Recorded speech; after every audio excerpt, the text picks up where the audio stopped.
नमस्कार दोस्तों, new India देख रहे हैं आप और मैं हूं आपके साथ ऋषभ चौहान। महाकुंभ में भगदड़ वाली रात कितनी खतरनाक थी, अब इसको चश्मदीद अपनी जुबान से बयां कर रहे हैं। घटना के समय वहां मौजूद चश्मदीद अब धीरे धीरे सामने आ रहे हैं, जो हादसे वाली रात की कहानी सुना रहे हैं, साथ ही नए नए खुलासे भी कर रहे हैं, जिसको जानने के बाद लग रहा है कि कहीं महाकुंभ मेला प्रशासन कुछ छिपा तो नहीं रहा। महाकुंभ प्रशासन ने बताया कि हादसा केवल संगम नोच पर हुआ और इसमें 30 लोगों की मौत हुई, लेकिन अब 2 जगह भगदड़ होने की खबरें सामने आ रही हैं। चश्मदीद ने बताया कि महाकुंभ क्षेत्र में मौनी अमावस्या के दिन एक नहीं बल्कि 2 जगह पर भगदड़ मची थी। मौनी अमावस्या के दिन सुबह 4 बजे झूसी के सेक्टर 21 में भी भगदड़ मची थी। जानकारी होने पर वहां पर कुछ पत्रकार भी पहुंच गए थे और अब यही सारी खबरें जो है निकलकर सामने आ रही हैं। जिन्होंने भगदड़ में अपने परिजनों को खोया वो भी अब सामने आ रहे हैं।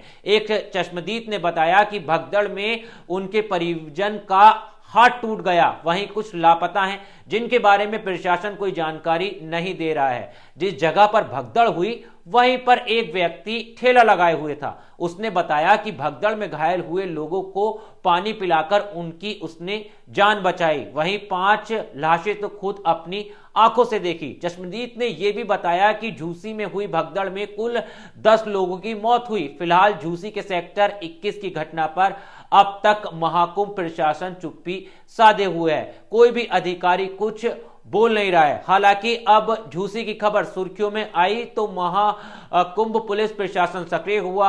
आनन फानन में महाकुंभ डीआईजी वैभव कृष्ण सामने आए। उन्होंने कहा कि झूसी में किसी भी प्रकार की कोई घटना नहीं है, हादसा केवल संगम नोच पर हुआ है। उन्होंने झूसी की घटना को इनकार कर दिया। हालांकि डीआईजी वैभव कृष्ण भले ही इस घटना से इनकार कर रहे हैं, लेकिन चश्मदीद के बयान ने सवाल तो खड़े कर दिए हैं। क्या महाकुंभ में 2 जगहों पर भगदड़ मची है?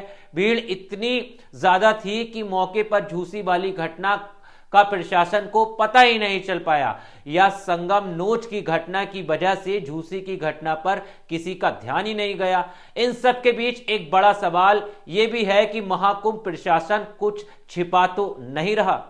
आपको बता दें कि मौनी अमावस्या के दिन हुए हादसे में कुल 30 लोगों की मौत हो गई, वहीं 60 लोग घायल हो गए हैं। प्राथमिक उपचार के बाद 24 घायलों को उनके परिजन घर लेकर चले गए हैं, जबकि 36 का इलाज अस्पताल में चल रहा है। वहीं सीएम योगी ने मृतकों के परिजनों को 25-25 लाख रुपए मुआवजा दिए जाने का ऐलान भी किया है। साथ ही हादसे की न्यायिक जांच के आदेश भी दिए हैं। लेकिन इस पूरे मामले में सरकार पर भी सवाल उठ रहे हैं। खैर, इस मामले में शंकराचार्य अभिमुक्तेश्वरानंद का भी बयान आया है। उन्होंने सरकार से नाराजगी जाहिर की है। उन्होंने कहा है कि हमारे साथ धोखा हुआ है।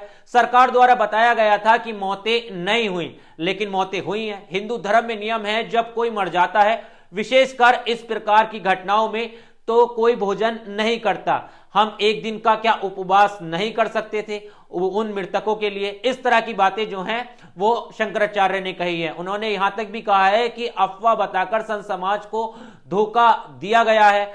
घटना तो हुई है, लेकिन हमको पीड़ा है कि घटना छिपाई गई है। अब इस पूरे मामले पे खैर राजनीति भी जमकर हो रही है। शंकराचार्य का भी बयान आ चुका है। उधर से विपक्ष भी लगातार अब बीजेपी सरकार पर हमला भर है। खैर, इस पूरे मामले पर आपकी क्या राय है? आप क्या सोचते हैं? किस तरह से देखते हैं? क्या वाकई में ही जानबूझकर 2 जगह जो घटनाएं हुई हैं उन्हें छुपाया गया है? एक बार कमेंट करके जरूर बताना। इसी तरह की खबरों के लिए हमारे साथ जुड़ना मत भूलना। मिलता हूं आपसे किसी और वीडियो में।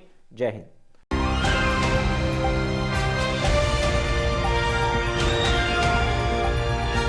दिल्ली, हरियाणा, उत्तर प्रदेश, राजस्थान की हर खबर के साथ देखते रहिए न्यू इंडिया न्यूज नेटवर्क।